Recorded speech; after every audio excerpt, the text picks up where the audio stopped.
ओम शांति। आज की मुरली की तारीख है 29 जनवरी 2024। बाबा कहते हैं, मीठे बच्चे, जैसे बाप तुम्हारा श्रृंगार करते हैं ऐसे तुम्हें भी दूसरों का श्रृंगार करना है। सारा दिन सर्विस करो, जो आए उसे समझाओ, फिक्रात की कोई बात नहीं है। आज का बाबा का प्रश्न है, ये नॉलेज कोटों में कोई और कोई में भी कोई समझते हैं व धारण करते हैं, ऐसा क्यों? बाबा का उत्तर है, क्योंकि तुम सब नई बातें सुनाते हो। तुम कहते हो परमात्मा बिंदी मिसल है, तो सुनकर ही वो लोग मूंझ जाते हैं। शास्त्रों में ये सब बातें सुनी ही नहीं है। इतना समय जो भक्ति की वो खींचती है, इसलिए जल्दी समझते नहीं है। कोई फिर ऐसे परवाने भी निकलते हैं जो कहते हैं, बाबा हम तो विश्व का मालिक जरूर बनेंगे। हमें ऐसे बाबा मिला है, हम छोड़ कैसे सकते हैं। सब कुछ न्यौछावर करने के लिए भी करने की उछल आ जाती है। ऐसे ऐसे भी बच्चे निकलते हैं। आज का गीत है, दूर देश का रहने वाला आया देश पर आए। ओम शांति। मीठे मीठे रूहानी बच्चे अच्छी तरह से जानते हैं कि हम मुसाफिर हैं। ये हमारा देश नहीं है। ये बेहद का नाटक बहुत बड़ा है। ये बहुत बड़ा मांडवा है।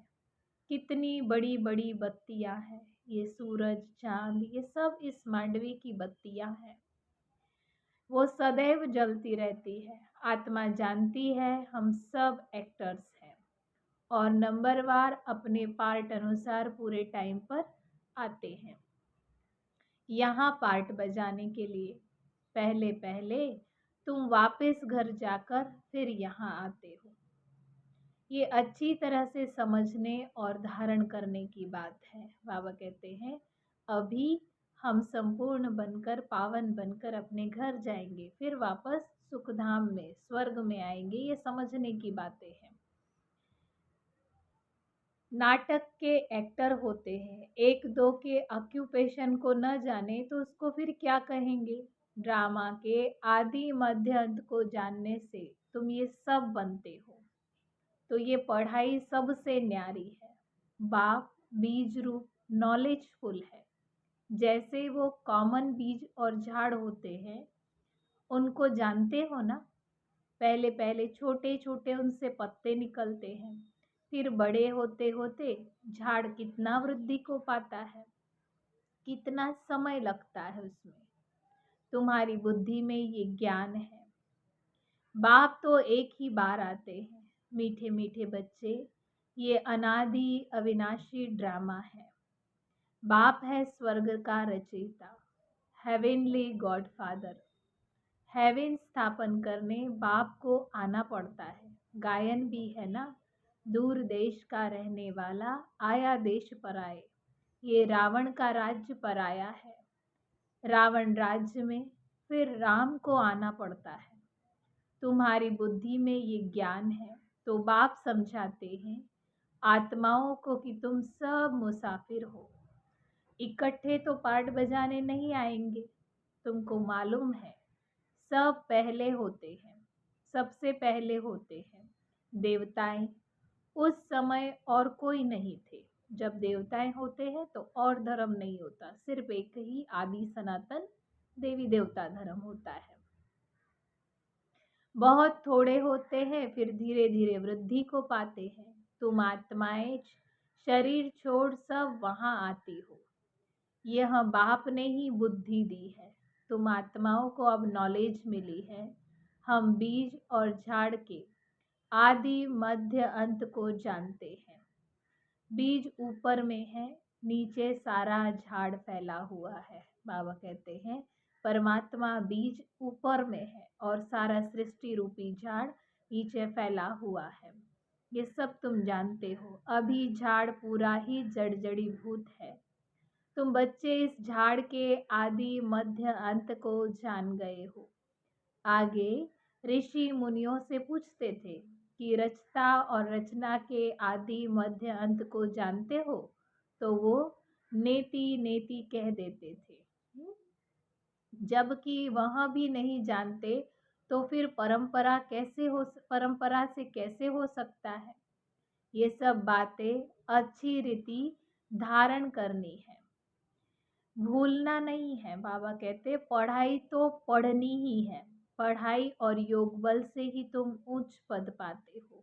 बाबा कहते पढ़ाई से गुणों की धारणा होती है, श्रेष्ठ आचरण बनता है, तो योग से आत्मा पावन बनती है और उसी के आधार पर उच्च पद पाते हैं।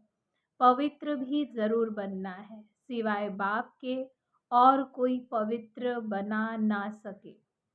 विनाशी धन दान करते हैं तो राजाई कुल में अथवा अच्छे कुल में जन्म लेते हैं। तुम बच्चों को बहुत बड़े घर में जन्म मिलता है, नई दुनिया तो बहुत छोटी सी होती है। सतयुग में देवताओं का जैसे एक छोटा सा गांव है। शुरू में बॉम्बे कितनी छोटी थी, अब देखो कितनी वृद्धि को पाया है। आत्माएं सब अपना पार्ट बजाती है, सब मुसाफिर है। कोई भी बाबा कहते हैं यहाँ रह नहीं सकते, सब मुसाफिर है। बाप एक बार का मुसाफिर है। हो तुम भी एक बार के मुसाफिर, तुम भी एक ही बार आते हो, फिर पुनर्जन्म लेते पार्ट यहाँ ही बजाते रहते हो। अभी तुम अमरलोक में जाने के लिए अमर कथा सुनते हो, जिससे 21 जन्म उच्च पद पाते हो। 21 पीढ़ी कहते हो ना, पीढ़ी अर्थात बुढ़ापे तक। फिर दूसरा शरीर आपे ही लेंगे। अकाले मृत्यु वहां नहीं होगा। बाबा कहते सतयुग में अकाले मृत्यु नहीं होता, वहां है ही अमरलोक। काल का नाम नहीं है, अचानक मृत्यु नहीं होती है वहां। तुम एक शरीर छोड़ करके दूसरा शरीर धारण करते हो। दुख की वहां कोई बात नहीं है। जैसे सर्प माना सांप, बाबा कहते जैसे सर्प को दुख नहीं होता, दुख होता है क्या, और ही उसे खुशी होती है। अभी तुमको ज्ञान मिला आत्मा का, आत्मा ही सब कुछ करती है। आत्मा में ही बुद्धि है, शरीर तो बिल्कुल अलग है। उसमें आत्मा ना हो तो शरीर चल ना सके। कैसे शरीर बनता है, आत्मा कैसे प्रवेश करती है, ये हर चीज वंडरफुल है। बाबा कहते हैं आत्मा शरीर में कैसे आती है, हर बात ये वंडरफुल है। बाप कहते हैं मीठे बच्चे, तुम्हारा स्वर्ग है वंडरफुल वर्ल्ड।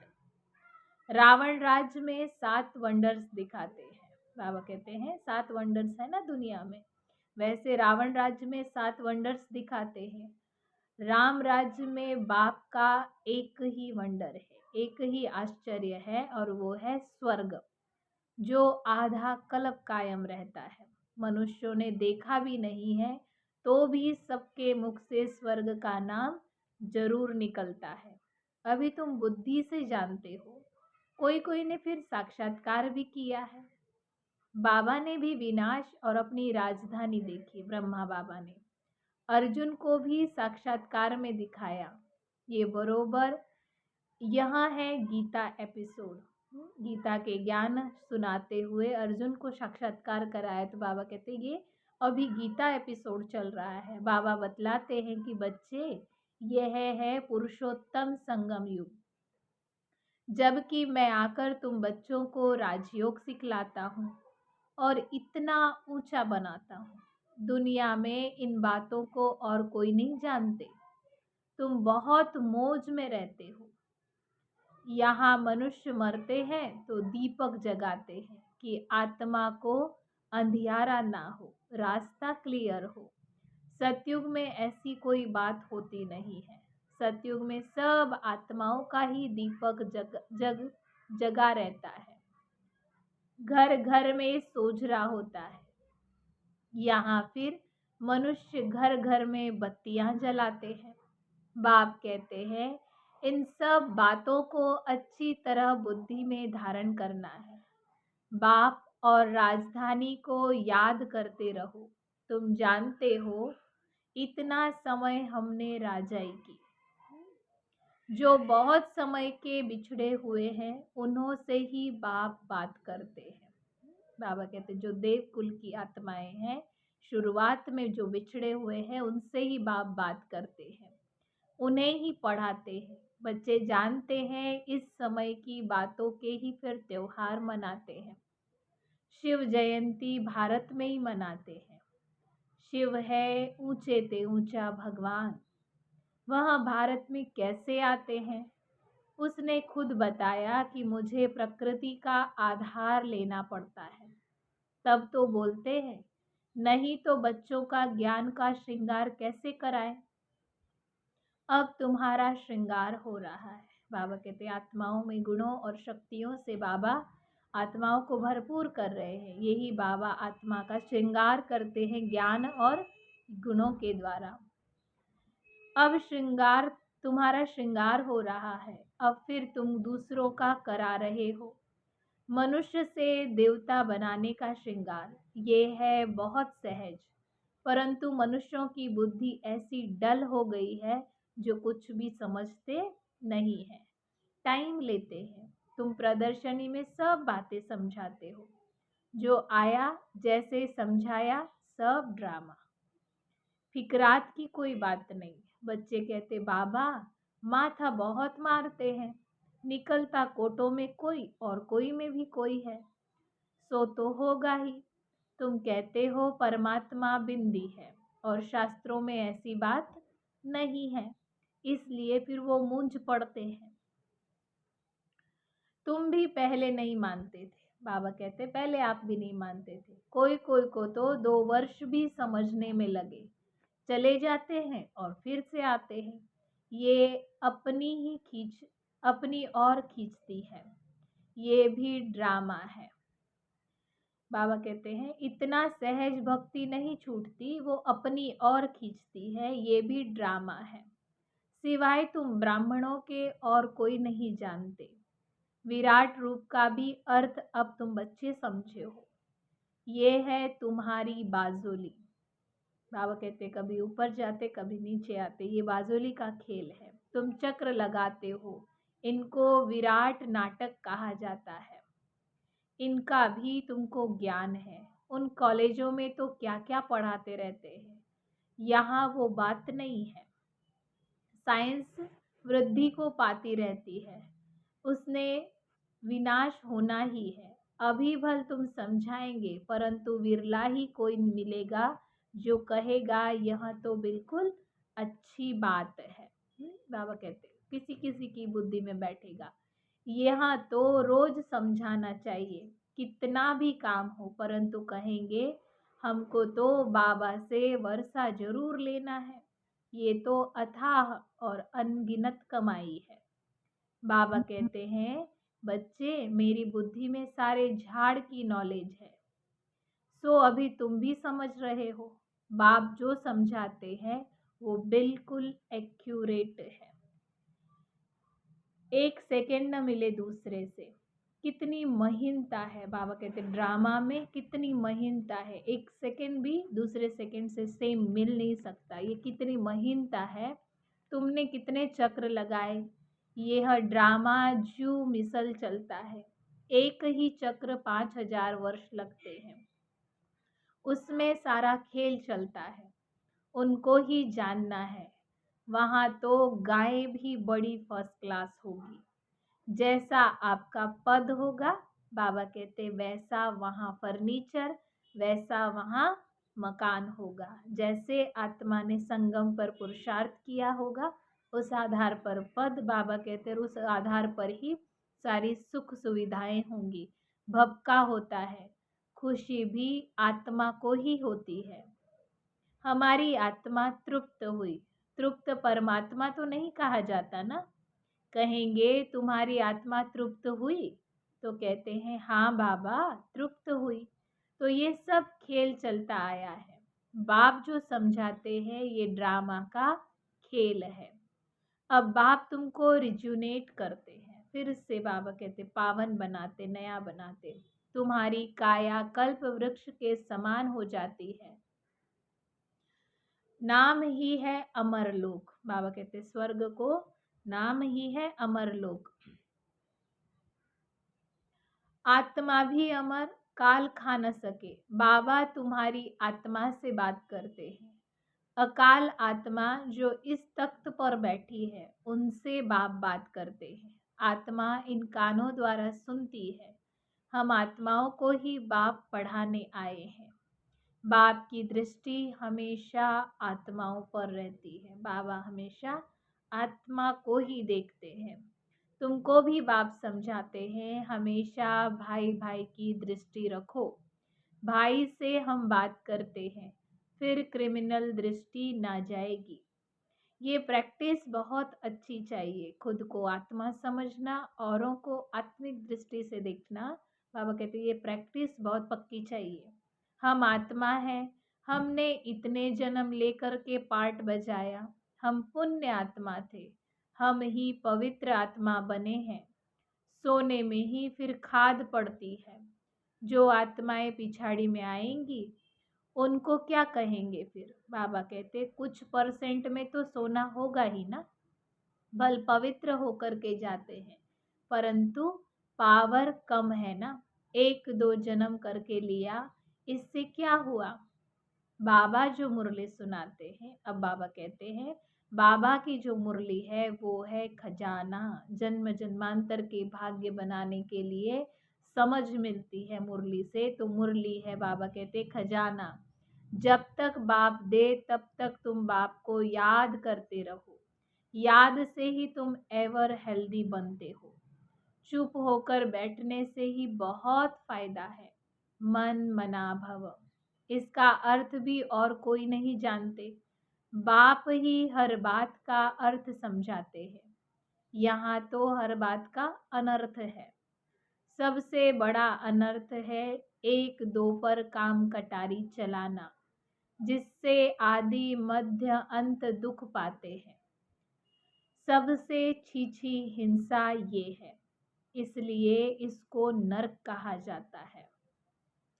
स्वर्ग और नरक का भी कोई अर्थ नहीं समझते। वह है नंबर 1। बाबा कहते स्वर्ग है नंबर 1 और नरक है नंबर लास्ट। तुम बच्चे जानते हो हम इस विश्व नाटक में एक्टर्स हैं। तुम नेति नेति नहीं कहेंगे, है ना। हम जानते नहीं ये बात नहीं कह सकते। बाबा ने आदि मध्य अंत का सारा ज्ञान समझा दिया है। तुम श्रीमत से कितने अच्छे चित्र बनाते हो, जो मनुष्य देखते ही खुश हो जाए और सहज ही समझ जाए। ये चित्र बनाना भी ड्रामा में नूंद है। पिछाड़ी को तुम याद में रहेंगे। सृष्टि चक्र भी बुद्धि में आ जाएगा। नई दुनिया कौन बनाता है और पुरानी दुनिया कौन बनाता है, ये सब तुम बच्चे ही जानते हो। सतो रजो तमो सबको आना ही है। अभी चल रहा है कलयुग। ये किसी को पता नहीं कि बाप आकर हमको स्वर्ग का मालिक बनाएंगे। किसी के ख्याल में भी नहीं था कि स्वयं भगवान आ जाएंगे और हमें ऐसे मिलेंगे। बाबा कहते तुमको तो अभी सारे सृष्टि के आदि मध्य अंत की नॉलेज है। रचयिता बाप इसमें बैठ समझाते हैं कि मैं तुम आत्माओं का बाप हूँ, बेहद का टीचर हूँ। ये संगम युग है, पुरुषोत्तम युग। उत्तम ते उत्तम पुरुष बनने का युग संगम युग है। सतयुग और कलयुग को पुरुषोत्तम युग नहीं कहेंगे। संगम पर ही पुरुषोत्तम बनते हो, जब बाप आकर के राजयोग सिखलाते हैं। दिन प्रतिदिन तुम बच्चों को समझाने में बहुत सहज होगा। झाड़ वृद्धि को पाता रहेगा। क्षमा पर बहुत परवाने आते हैं फिदा होने। ऐसे बाप को कौन छोड़ेगा, जो स्वर्ग का मालिक बनाते, जो पुरुषोत्तम बनाते, आत्मा के जन्म जन्मांतर के पापों को भस्म करने की विधि बतलाते। ऐसे बाप को कौन छोड़ेगा। कहेगा बाबा बस हम तो आपके पास ही बैठे रहें, ये सब कुछ आपका ही है। ऐसे ऊंच बाप को हम छोड़े क्यों? जोश बहुतों में आता है। बाबा से विश्व की बादशाही मिलती है तो हम छोड़ कर के क्यों जाए? यहाँ तो हम स्वर्ग में बैठे हैं। मधुबन के लिए कहते हैं, यहाँ कोई काल काल भी नहीं आ सकता, परंतु बाप की श्रीमत लेनी पड़े। बाप कहेंगे ऐसे नहीं करना। उछल तो आएगी, परंतु ड्रामा में ऐसे नहीं है जो सब यहाँ ही बैठ जाए। जोश आता है क्योंकि जानते हैं ये सब कुछ खत्म होने वाला है।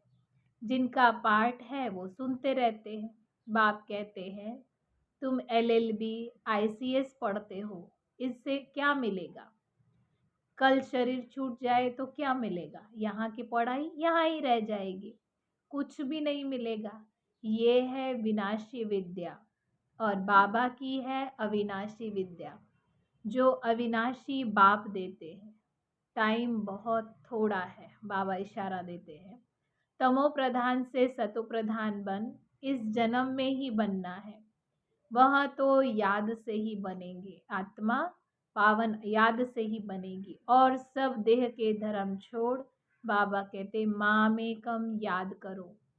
शरीर का कोई भरोसा नहीं है, पढ़ते पढ़ते भी मर जाते हैं। तो बाप का काम है समझाना, उस पढ़ाई में क्या कमाई है और इस पढ़ाई में क्या कमाई है, ये तो तुम बच्चे जानते हो। शिव बाबा का भंडारा सदैव भरपूर है। इतने सब बच्चे पलते हैं, फिकर की कोई बात नहीं है। भूख कोई भी मर नहीं सकते। लौकिक बाप भी देखते हैं, बच्चों को खाना नहीं मिलता है तो खुद भी नहीं खाते। बच्चों का दुख बाप से सहन नहीं बच्चों का दुख बाप सहन नहीं कर सकते। बच्चे पहले, बच्चे पीछे बाप। माँ सबसे पीछे खाती है, रूखा सूखा जो बचता है वो खा लेती है। हमारी भंडारी भी तो ऐसी ही है ना। अच्छा, मीठे मीठे सिखिल दे बच्चों प्रति माता पिता बाप दादा का याद प्यार और गुड मॉर्निंग। रूहानी बाप की रूहानी बच्चों को नमस्ते। हम रूहानी बच्चों की रूहानी बाप दादा को याद प्यार, गुड मॉर्निंग, नमस्ते नमस्ते, थैंक यू बाबा। धारणा के लिए मुख्य सार है। पहली पॉइंट, भाई भाई की दृष्टि पक्की करनी है। हम आत्मा भाई से बात करते हैं। ये अभ्यास कर क्रिमिनल दृष्टि को परिवर्तन करना है। दूसरा पॉइंट है, बाप जब ज्ञान खजाना देते हैं तो याद में बैठ बुद्धि रूपी झोली से खजाना भरपूर करना है। चुप बैठकर अविनाशी कमाई जमा करनी है। माना बाबा की याद करके कमाई जमा करनी है। आज का वरदान है, आत्मिक मुस्कुराहट द्वारा चेहरे से प्रसन्नता की झलक दिखाने वाले विशेष आत्मा भव। विस्तार है, ब्राह्मण जीवन की विशेषता है प्रसन्नता। प्रसन्नता अर्थात आत्मिक मुस्कुराहट। जोर जोर से हंसना नहीं, लेकिन मुस्कुराना। चाहे कोई गाली भी दे तो भी आपके चेहरे पर दुख की लहर न आए। सदा प्रसन्नचित। ये नहीं सोचो कि उसने 1 घंटा बोला, मैंने तो सिर्फ 1 सेकंड बोला। सेकंड भी बोला या सोचा या शक्ल पर अप्रसन्नता आई तो बाबा कहते फेल हो जाएंगे। 1 घंटा सहन किया, फिर गुब्बारे से गैस निकल गई। श्रेष्ठ जीवन के लक्ष्य वाली विशेष आत्मा ऐसे गैस के गुब्बारे नहीं बनती। स्लोगन है, शीतल काया वाले योगी स्वयं शीतल बन दूसरों को शीतल दृष्टि से निहाल करते हैं। आज का व्यक्त इशारा है, जैसे साइंस वाले रेत में भी अनाज पैदा करते, ऐसे आप साइलेंस द्वारा धरणी का परिवर्तन करो। इसके लिए शुभ भावना संपन्न बनो। ब्रह्मा बाप को फॉलो करो। साइलेंस की शक्ति से किसी भी आत्मा की वृत्ति दृष्टि को परिवर्तन कर दो। जैसे क्रोध अज्ञान की शक्ति है, ऐसे ज्ञान की शक्ति शांति है, सहन शक्ति है। अभी इन गुणों को अपना संस्कार बना लो तो डबल लाइट फरिश्ता सहज बन जाएंगे। अच्छा, ओम शांति।